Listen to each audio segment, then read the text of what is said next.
नदियों का जल स्रोत है हिमालय के ग्लेशियर। ये नदियां, ये बड़ी नदियां हिमालय से निकलती है और ग्लेशियर का बर्फ जब पिघलता है तो वो इनका जल स्रोत बनता है। नर्मदा मैया का जल स्रोत पहाड़ों के वो करोड़ों अरबों पेड़, दोनों तट पर लगे हुए पेड़, ये जल स्रोत थे। ये कट गए तो जल स्रोत पतला हो गया, धार कमजोर हो गई। अब उसको फिर से बड़ी धार बनाने का क्या उपाय है? तो जितने पहाड़ हैं वहां वन विभाग वृक्षारोपण करेगा।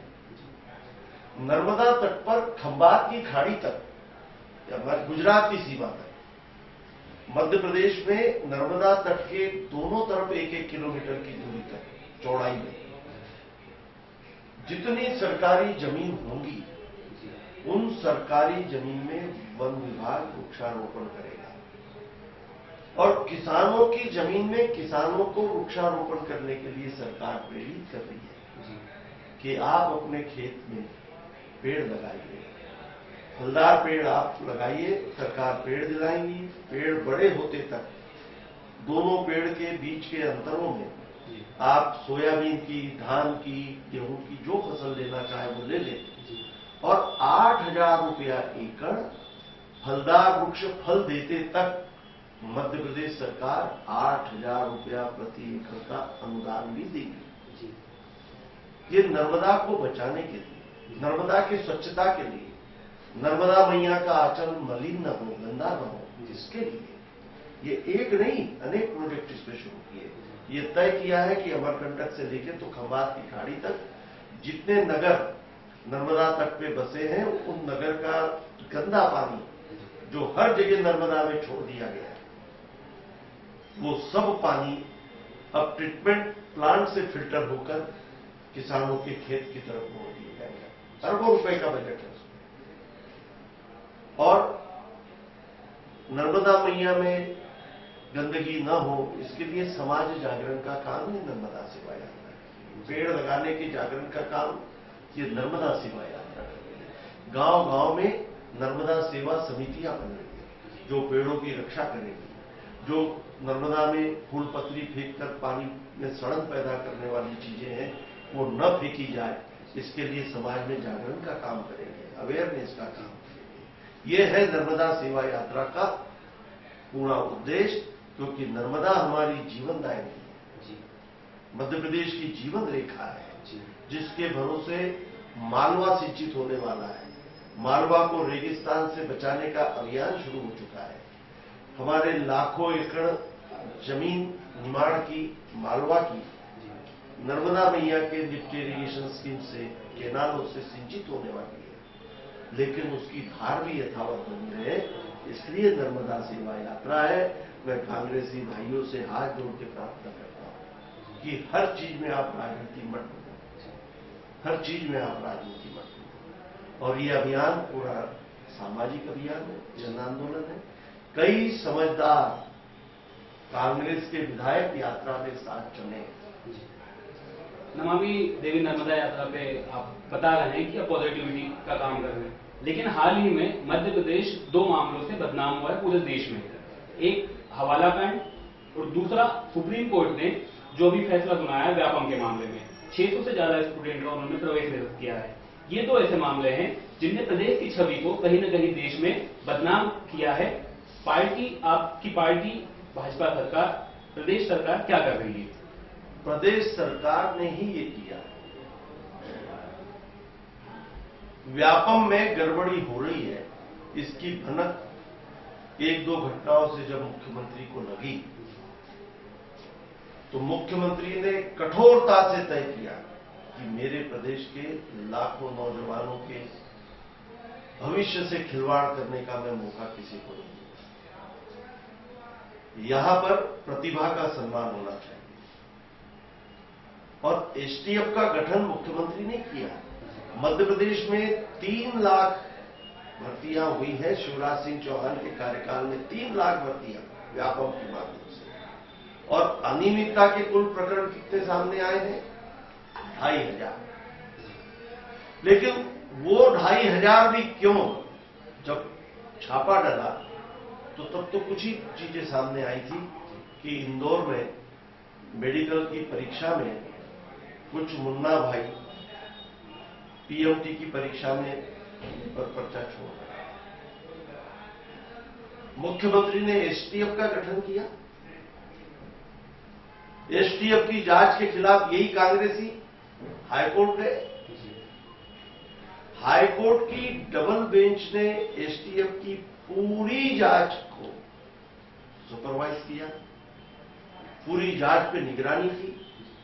निगरानी की एक कमेटी बैठा दी और कोर्ट में व्यापम को लेकर जो कांग्रेस के लोग गए उनकी सारी एक एक बात को सुनकर हाई कोर्ट की डबल बेंच ने यह फैसला दिया कि पूरी जांच पारदर्शिता के साथ हो रही है और उसमें मुख्यमंत्री का नाम ये कांग्रेस के लोग हार्ड डिस्क और सॉफ्ट डिस्क इस प्रकार की सीडी की बात जो कर रहे थे वो तो का सौदागर भी बताते हैं तो नहीं, कुछ नहीं।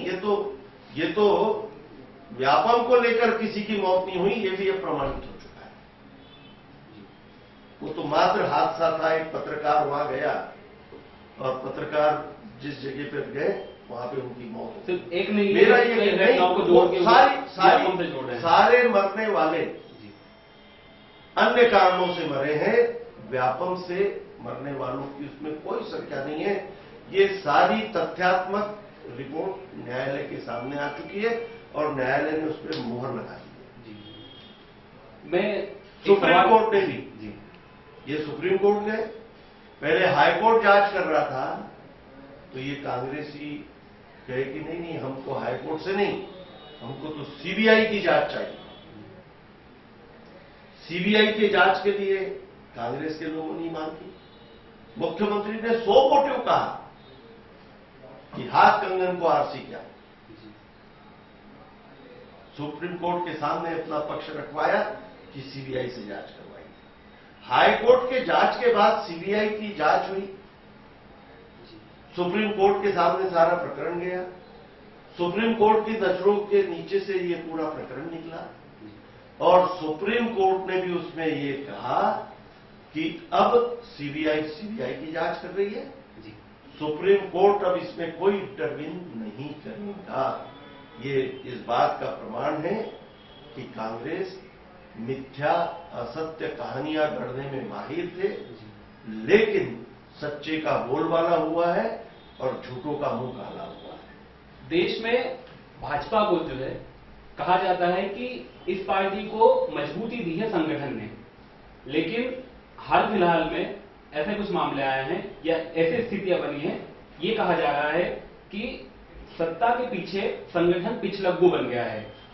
मंत्री, विधायक या जो भी हैं वो सीएम का गुणगान कर रहे हैं या फिर पर्सनल किसी पर्टिकुलर व्यक्ति का गुणगान करने में जुटे हुए हैं, जबकि संगठन का काम होता है कि वो पार्टी को सही दिशा में लेके जाए। भाजपा को ये सिखाने की जरूरत नहीं है, लेकिन ऐसा नहीं लग रहा है कि पार्टी पिछलग्गू आपका जो संगठन है वो सत्ता का पिछलग्गू बन गया है। मैं उन तमाम विधायकों का, नेताओं का धन्यवाद करता हूं जो हमारे मध्य प्रदेश के मुख्यमंत्री शिवराज सिंह चौहान का गुणगान करते हैं, देश के प्रधानमंत्री नरेंद्र मोदी का गुणगान करते हैं। ये हमारे लीडर हैं और लीडर जब देश के लिए जीता है, देश के लिए कुछ करता है और उन्होंने यदि अच्छा किया है तो अच्छे का गुणगान होना ही चाहिए। प्रतिफल में और वो क्या चाहता है, और गुणगान करने से दूसरों को भी काम करने की प्रेरणा मिलती है। सच्चाई का गुणगान करना बुरी बात नहीं है। हमारे नेताओं की उपलब्धियां हैं, व्यक्तित्व है, चरित्र है। उन्होंने इस मध्य प्रदेश की धरती पर वो करके दिखाया है, आज तक कोई ने नहीं किया। इस प्रदेश का जितना विकास हुआ है, प्रदेश में बिजली के उत्पादन से लेकर तो कृषि उत्पादन तक, सिंचाई क्षेत्र बढ़ाने से लेकर तो अनेक सड़कों के निर्माण तक, ये मध्य प्रदेश जो कल तक बीमार राज्य कहलाता था, देश के उन्नतशील राष्ट्रों की पंक्ति में छाती तान कर खड़ा है शिवराज सिंह चौहान के कारण। तो हमारे नेता का गुणगान करना ही चाहिए। हमारे साथ भाजपा के प्रदेश अध्यक्ष, मध्य प्रदेश के प्रदेश अध्यक्ष नंद कुमार सिंह चौहान हैं। अभी हमने उनसे उनके प्रोफेशन से जुड़ी बातचीत की। अब हम उनकी लाइफ स्टाइल के बारे में जानना चाहेंगे, उनसे बात करेंगे कि आखिर उनकी लाइफ स्टाइल कैसी है।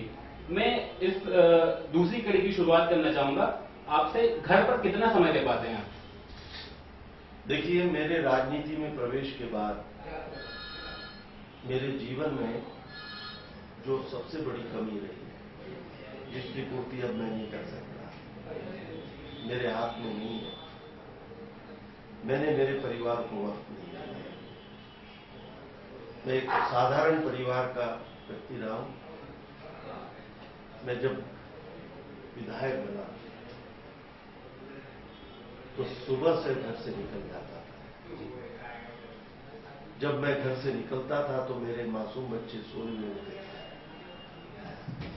और जब मैं रात को घर पहुंचता था तो मेरे बच्चे इंतजार करते करते सो जाते थे। मैं जिस क्षेत्र से विधायक बना हूं, शाहपुर विधानसभा, अब परिसीमन में वो टूट गया। नए बने हुए जिले बुरहानपुर, पुराने खंडवा जिले की विधानसभा शाहपुर कांग्रेस का गढ़ हुआ करती थी। उस विधानसभा से मैं 1985 में इंदिरा जी के दुखद निधन के बाद खंडवा और खरगोन जिले की 17 विधानसभा की सीटों में अकेला भारतीय जनता पार्टी का एकमात्र विधायक मैं जीतकर आया। मेरे ऊपर दायित्व बोध का दबाव था।